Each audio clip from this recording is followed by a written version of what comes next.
Je crois qu'aujourd'hui c'est le jour où vous allez vous rendre compte que je ne suis pas drôle. Qu'aujourd'hui j'avais envie de vous parler des meilleures raisons et des plus belles choses qui me sont arrivées depuis que je suis maman. Le moment où je suis devenue un frigo. Ouais. J'ai allaité ma fille pendant assez longtemps et je pense que vous vous souvenez, c'est pour ceux qui ont allaité, vous vous souvenez de ce moment où tout le monde vous apporte votre enfant en disant je pense que là il a faim. Et toi tu viens, tu prends, t'essayes, tu mets au sein. Jusqu'au jour où, un jour mon chéri il est venu, il a posé sa tête contre moi, je l'ai pris, il m'a dit mais qu'est-ce que tu fais?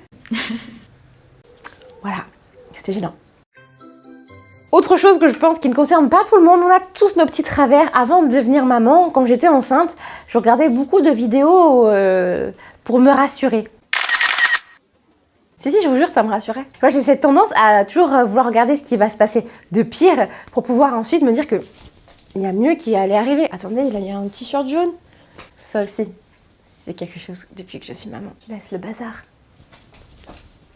J'avais ce besoin complètement viscéral de savoir ce qui pouvait se passer de pire. Chez moi, chez les autres. Comme si j'allais prévenir. Non! Oh non! C'est vraiment nul ce que je fais comme podcast. C'est la punition, d'accord? À l'époque, Cyprien, il faisait pas mieux, d'accord? Vous savez, il y a un truc un truc incroyable.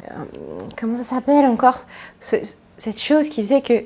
Ah là là, qu'est-ce que c'est? L'intimité. Vous savez, ce petit moment là où on pouvait fermer la porte et passer toute la journée assis sur les WC. Non, aujourd'hui, il y a quelqu'un qui vous regarde comme ça quand vous faites popo. Quelqu'un qui, quand vous allez vous essuyer dans votre douche, vous êtes bien, même quand vous êtes dans la douche. Hein. Bon, ma fille, elle fait maintenant, elle ouvre les portes, donc c'est incroyable.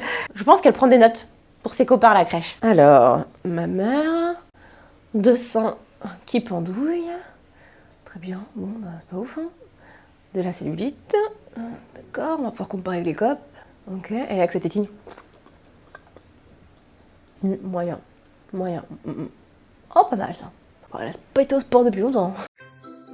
Autre truc qui me rend complètement dingue depuis que je suis devenue maman, c'est le fait d'applaudir papa. Pourquoi? Exemple, à la crèche. Elle me dit alors comment s'est passée la nuit de votre fille? Je dis ah bah oui très bien, elle a bien dormi, elle a bu 165 ml de lait, je l'ai changé, elle a fait pipi une fois, puis ensuite on a terminé le repas, il était 7h35. Elle me dit d'accord, bonne journée. Mon mari, il va? Ah ouais,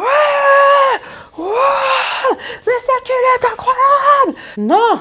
Enfin, si. Là, il a juste amené notre fille à la crèche. Comme moi. À la crèche, vous savez quoi? Ils lui ont fait un cadeau de fête des pères. Il est où le mien? Le cadeau de fête des pères de mère. Oh!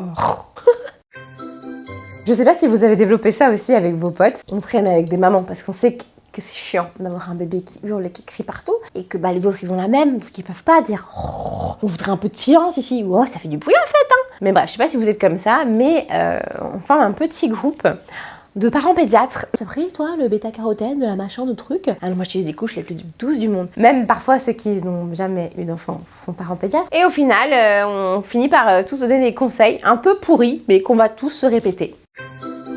Le dernier plus beau point de la maternité, ah là là, c'est quand on essaye de faire dormir l'enfant. Voilà, j'ai déjà dit le mot essayer, je pense que vous avez tous compris.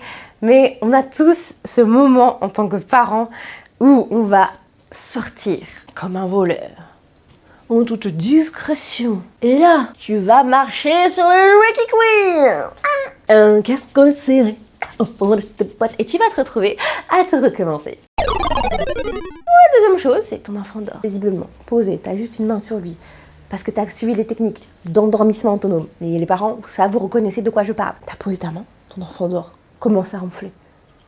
Et tel un télékinésiste, ton enfant va faire juste le... Où tu vas, maman? Alors, ma fille ne parle pas comme ça parce qu'elle a que 2 ans. Retourner, jeter 2 bras, c'est obligé. Parce qu'elle dort comme ça, bien posée. Et tout d'un coup, oh, mais maman, où tu vas? Bah, en fait, que tu dormais. Alors, du coup, je me suis dit que... Non, bah, je peux rasseoir. Ou ce moment où tu vas fermer la porte, doucement, ton enfant dort. Tu vas faire de toi, tu sens la... Tu sais, il y a une olé à côté de toi, tu dis ouais, championne! Tu fermes la porte, ton enfant va te laisser à peu près le temps de t'abonner, de liker cette vidéo. C'était tout pour moi. C'était Gracie et sa maternité.